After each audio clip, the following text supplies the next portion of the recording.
सत्य घटनाओं से प्रेरित है। जिनके साथ ये घटनाएं घटी उसकी वास्तविकता उन्हीं तक सीमित है। भूत प्रेतों के होने पर ये चैनल कोई दावा नहीं करता है और ना ही उनका प्रोत्साहन करता है। अक्सर लोग कहते हैं आत्माएं कभी नहीं मरती हैं, चाहे उन्हें तंत्र मंत्र से भगा दें या आग से जला दें, उनका अस्तित्व हमारे बीच हमेशा बना रहता है। और यहाँ तक कि आत्माएं अपनी कहानियों में भी जिंदा रहती हैं, चाहे वो कहानी पूरी हो या अधूरी। और कुछ आत्माएं तो उन अधूरी कहानियों का हिस्सा बन जाती हैं। क्या कभी ऐसा मुमकिन हुआ है कि आप रात को अलाव के पास बैठकर कोई खौफनाक कहानी सुन रहे हो और अचानक से खौफ आपके दरवाजे पर दस्तक दे दे? तो सुनने में ये बात बेहद डरावनी लगती है और हकीकत में अगर आपके साथ ऐसा हो जाए तो खौफ से आपकी जान भी जा सकती है। नमस्कार दोस्तों, आप सुन रहे हैं द हॉरर शो। आज की हमारी कहानी है एक हस्बैंड वाइफ जिनके दरवाजे पर आधी रात एक खौफ ने दस्तक दी और फिर उसके बाद जो हुआ वो सुनकर आपकी रूह कांप उठी। तो चलिए जानते हैं कहानी विनय और सीमा की। ये बात साल 2003 की है। विनय एक इंश्योरेंस कंपनी में काम करता था। उसकी कंपनी उसे अक्सर एक जगह से दूसरी जगह कस्टमर से मिलने के लिए भेजती रहती थी। तो कभी दिल्ली में रहता था तो विनय कभी पंजाब तो कभी राजस्थान।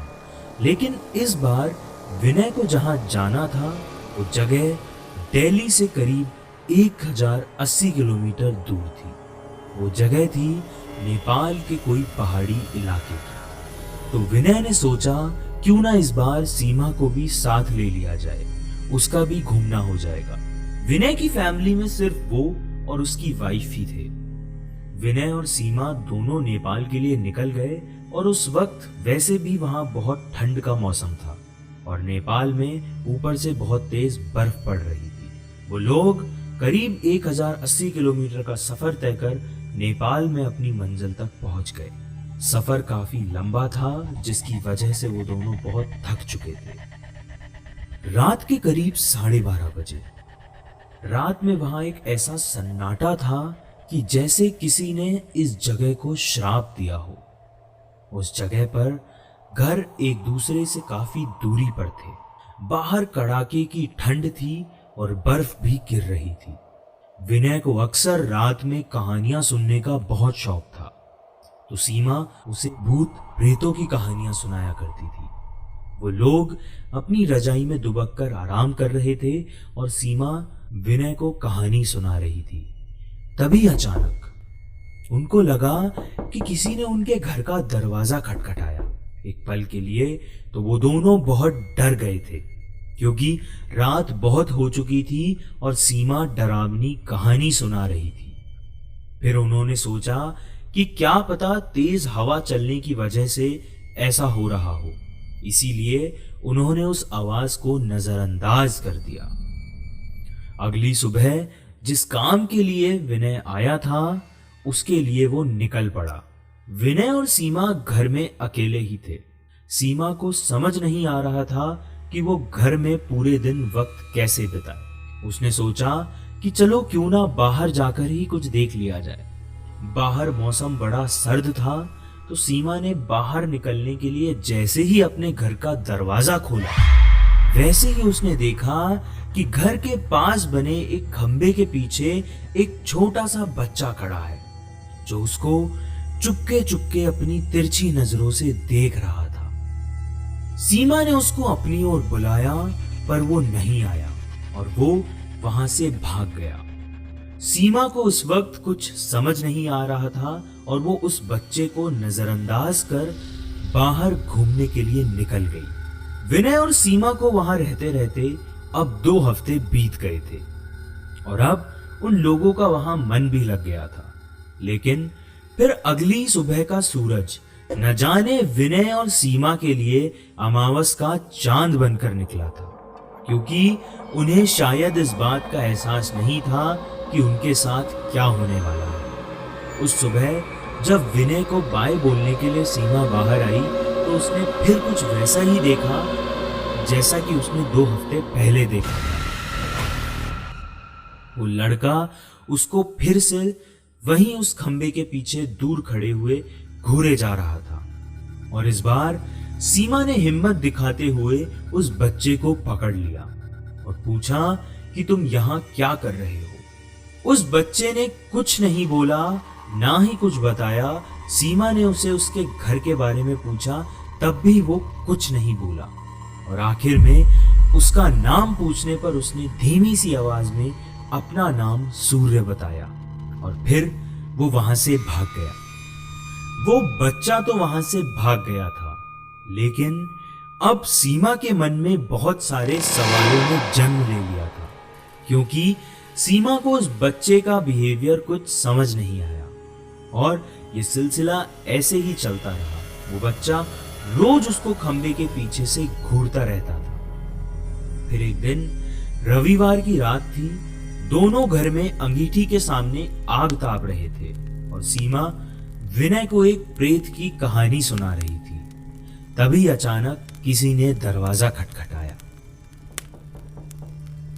उन दिनों उन दोनों को फिर से लगा कि शायद हवा की वजह से आवाज आई होगी और फिर तभी जब एक बार फिर दरवाजा खटखटाने की आवाज आई तो वो चौंक गए थे, क्योंकि इस बार खटखटाने की आवाज साफ साफ आ रही थी।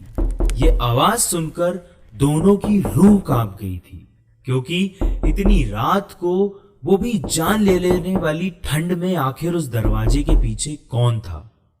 कुछ पलों के लिए दोनों केवल एक दूसरे का चेहरा देख रहे थे और फिर वहां कुछ ऐसा हुआ जिसका दोनों को कोई अंदाजा नहीं था।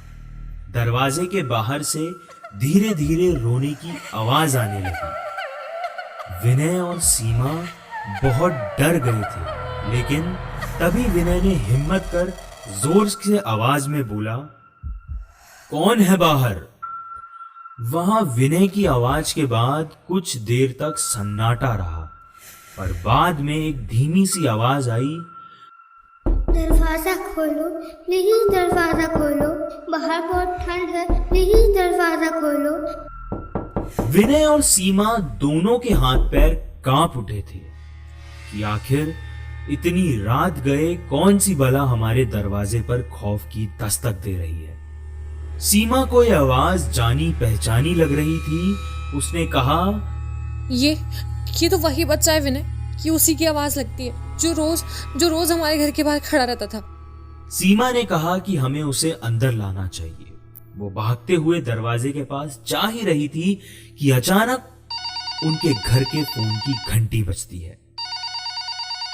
फोन सीमा की पड़ोसन का था। सीमा ने फोन उठाया।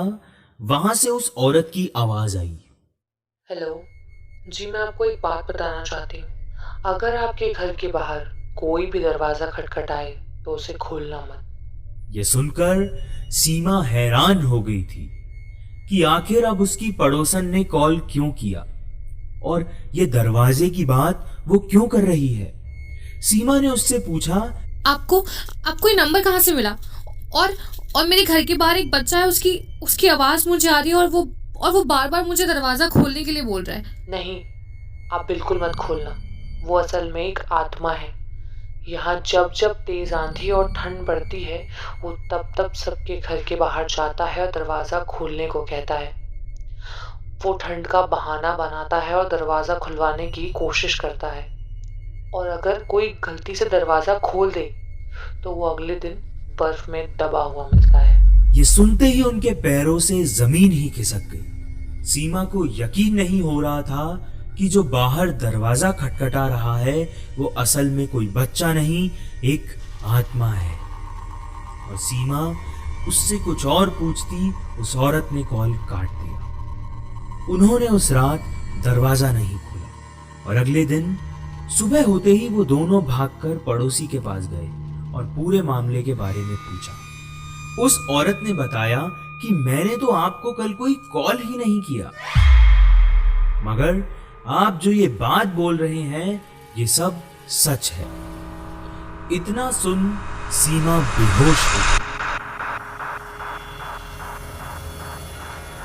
ये देख विनय बहुत घबरा गया था और फिर उन्होंने उसे पानी के छींटे डाल होश में लेकर आए।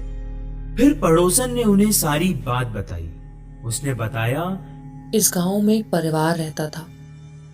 पहाड़ टूटने की वजह से उस परिवार के सभी लोगों की मौत हो गई और बस एक बच्चा बच गया। वो बच्चा दूसरों के घर जा जाकर खाना मांगता था। एक दिन बहुत जोरों की बर्फ और आंधी पड़ रही थी। वो दूसरों के घर के बाहर जाकर दरवाजा खटखटाकर घर के अंदर आने की गुहार लगा रहा था, पर किसी ने भी उसकी बात नहीं सुनी। ठंड की वजह से सब अपने घरों में दुबके हुए थे और फिर सुबह होने पर उस बच्चे की लाश बर्फ में अकड़ी हुई मिली। आज भी कभी भी जोरों से बर्फ की आंधी आती है तो उसकी आत्मा सबके घर के पास आती है और गुहार लगाती है। ये सब सुनकर वो दोनों हैरान रह गए थे और उन्हें अब कुछ समझ नहीं आ रहा था कि इस मुसीबत से पीछा कैसे छुड़ाया जाए। फिर वहां उन दोनों के साथ 3-4 बार ऐसा ही हुआ और फिर वो लोग विनय का काम खत्म हो जाने पर वहां से चले गए। लेकिन आश्चर्य की बात ये थी कि वहां से जाने के बाद भी सीमा को कभी कभी वो बच्चा दिखाई देता था। तो क्या सीमा के पास कोई शक्ति थी या सीमा खुद एक प्रेत थी? ये रहस्य सीमा के साथ ही चला गया। तो आप भी जब कभी कोई भूत प्रेतों की कहानी सुने तो ध्यान रखिए, आत्माएं हमसे जुड़ना चाहती है और हमेशा हमारे इर्द गिर्द ही घूमती है। क्या आपको भी लगता है कि विनय और सीमा को वो आत्मा इसी वजह से दिखाई दी? आप इस सवाल के बारे में जरूर सोचिए। अभी के लिए मैं आपसे अलविदा लेता हूं।